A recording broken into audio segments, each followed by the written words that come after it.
باب نمبر 23 ہے سواری وغیرہ پر سوار رہ کر فتویٰ دینا۔ بخاری شریف جلد 1 حدیث نمبر 83 ہے۔ حضرت عبداللہ بن عمرو بن عاص رضی اللہ تعالیٰ عنہ سے روایت ہے کہ رسول اللہ صلی اللہ علیہ وسلم خطبہ حجۃ الوداع کے موقع پر منا میں ان لوگوں کے لیے کھڑے تھے جو آپ سے مسائل پوچھ رہے تھے۔ ایک شخص آیا اور کہنے لگا، مجھے خیال نہیں رہا، میں نے قربانی سے پہلے اپنا سر منڈوا لیا۔ آپ صلی اللہ علیہ وسلم نے فرمایا، اب ذبح کر لو، کچھ مذائقہ نہیں۔ پھر ایک شخص آیا اور عرض کیا، لا علمی سے میں نے رمی سے پہلے قربانی کر لی۔ آپ صلی اللہ علیہ وسلم نے فرمایا، اب رمی کر لو، کوئی حرج نہیں۔ عبداللہ بن عمر رضی اللہ تعالیٰ عنہ کہتے ہیں، اس دن آپ سے جس بات کی بھی بابت میں پوچھا گیا جو کسی نے پہلے کر لی یا بعد میں، تو آپ صلی اللہ علیہ وسلم نے فرمایا، اب کر لو، کوئی حرج نہیں۔ اسی حدیث کے فائدہ میں ہے، ایک حدیث میں ہے کہ جانوروں کی پشت سے منبر کا کام نہ لو۔ اس سے معلوم ہوتا ہے کہ بحالت سواری وائز کہنا، فتویٰ دینا درست نہیں۔ دونوں روایات میں تطبیق کی صورت یہ ہے کہ اسے عادت نہیں بنانا چاہیے۔ خواہ مخواہ جانوروں کی پیٹھ پر بیٹھ کر تقاریر کی جائے، اس سے بچنا افضل ہے، تاہم ضرورت کے وقت اس کا جواز ہے۔ باب نمبر 24 ہے جس نے ہاتھ یا سر کے اشارے سے فتوے کا جواب دیا۔ حدیث نمبر 84 ہے۔ حضرت ابن عباس رضی اللہ تعالیٰ عنہ سے روایت ہے کہ حجۃ الوداع کے موقع پر نبی صلی اللہ علیہ وسلم سے پوچھا گیا، میں نے رمی سے پہلے ذبح کر لیا ہے۔ آپ صلی اللہ علیہ وسلم نے ہاتھ سے اشارہ فرمایا، کوئی گناہ نہیں۔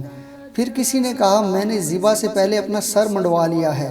آپ صلی اللہ علیہ وسلم نے ہاتھ سے اشارہ فرمایا، کوئی گناہ نہیں۔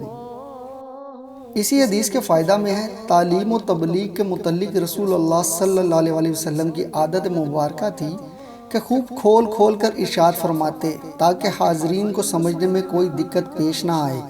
ہاتھ کے اشارے میں وہ صراحت نہیں ہوتی، نہ ہر انسان اسے سمجھ سکتا ہے۔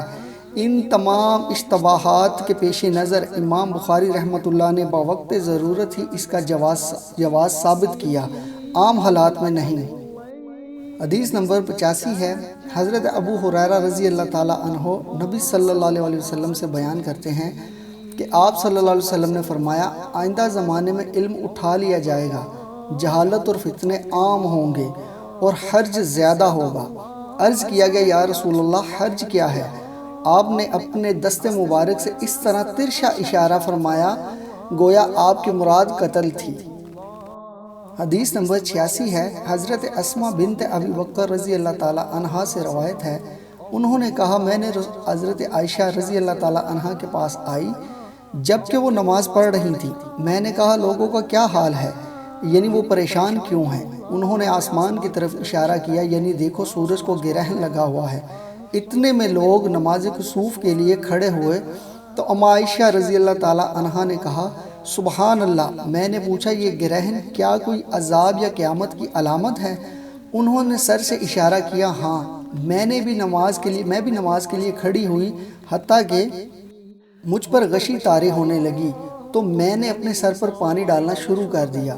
پھر جب نماز ختم ہو چکی تو نبی صلی اللہ علیہ وسلم نے اللہ تعالیٰ کی حمد و ثنا کی اور فرمایا، جو چیزیں اب تک مجھے نہیں دکھائی گئی تھیں انہیں میں نے اپنے اس جگہ سے دیکھ لیا، حتیٰ کہ جنت اور دوزخ کو بھی، اور میری طرف یہ وحی بھیجی گئی ہے کہ قبروں میں تمہاری آزمائش ہوگی، جیسے مسیح دجال یا اس کے قریب فتنے سے آزمائے جاؤ گے۔ راویہ حدیث فاطمہ نے کہا، مجھے یاد نہیں حضرت اسماء بنت ابی بکر نے ان لفظ مثل اور قریب میں سے کون سا کلمہ کہا تھا، اور کہا جائے گا کہ تجھے اس شخص یعنی رسول اللہ صلی اللہ علیہ وسلم سے کیا واقفیت ہے، ایماندار یا یقین رکھنے والا؟ فاطمہ نے کہا، مجھے یاد نہیں کہ حضرت اسماء بنت ابی بکر نے ان دونوں مومن اور موقن میں سے کون سا کلمہ کہا تھا۔ کہے گا کہ وہ حضرت محمد صلی اللہ علیہ وسلم اللہ کے رسول ہیں جو ہمارے پاس کھلی نشانیاں اور ہدایت لے کر آئے تھے، ہم نے ان کا کہا مانا اور ان کی پیروی کی، وہ محمد صلی اللہ علیہ وسلم ہے۔ 3 بار ایسا ہی کہے گا، چنانچہ اس سے کہا جائے گا، تو مزے سے سو جا، بے شک ہم نے جان لیا کہ تو محمد صلی اللہ علیہ وسلم پر ایمان رکھتا ہے اور منافق یا شک کرنے والا۔ فاطمہ نے کہا مجھے یاد نہیں کہ حضرت اسماء بنت ابی بکر نے ان لفظ منافق اور مرتاب میں سے کون سا کلمہ کہا تھا۔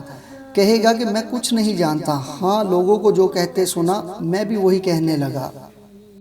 اس حدیث کے فائدہ میں ہے کہ اس حدیث سے عذاب قبر اور اس میں فرشتوں کا سوال کرنا بھی ثابت ہوتا ہے، اور یہ بھی معلوم ہوا کہ جو انسان رسول اللہ صلی اللہ علیہ وسلم کی رسالت پر شک کرتا ہے وہ دائرہ اسلام سے خارج ہے۔